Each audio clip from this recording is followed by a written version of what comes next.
Well, when Chevron announced in June that it was moving out of its California headquarters, potentially bringing 2,000 employees to Houston, it was the latest in a growing list of corporate moves to Texas. And tonight, Fox 26 business reporter Tom Zizka is live looking at why they're coming and how the community evolves with each edition. Tom. Jonathan Rashi in industry analysis finds in 2021, last year, 62 corporations, big corporations, relocated their headquarters to Texas from 17 different states, 3 different countries. Most of them went to Austin and Dallas-Fort Worth, some of them here to Houston. Each of them made the move with the idea they were better off here. Chevron says the plan to shift most of its corporate efforts to the Bayou City, adding to the 8,000 employees already here, will right-size its office needs. And analysts say it just makes sense logistically to be closer to the heart of the energy industry. It's part of a larger momentum that leads to Texas. There are Fortune 500 companies that are moving here. There are vendors and suppliers to those companies that are moving here to get closer to them.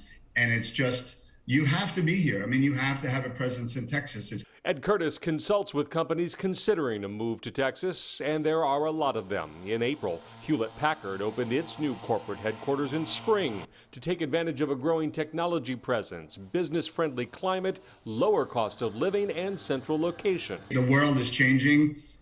Texas is leading in a lot of this innovation. That's why these companies are moving here. And I think that's why it's important to us.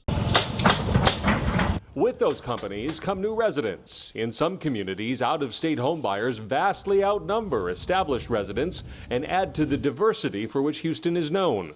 While some may chafe at those changes, in May, Rice University sociologist Dr. Stephen Kleinberg, who has tracked Houston's evolution for 40 years, told me those new faces are vital to the future. And if Houston's going to make it in the 21st century, it has to become a destination of choice, a place where the best and the brightest people in America will say, I want to live in Houston, Texas. So Chevron is offering to pay relocation expenses for 2,000 employees to move to Houston. For those who decide not to come, one of the conversations employers are having is whether there's enough local talent to replace them. And while the cost of living in Texas is certainly better here than it is in a lot of places, the numbers, Ed Curtis says, are ticking up and companies are noticing.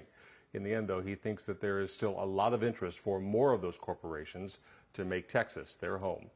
Watching Your Money, I'm Tom Zizka, Fox 26 News.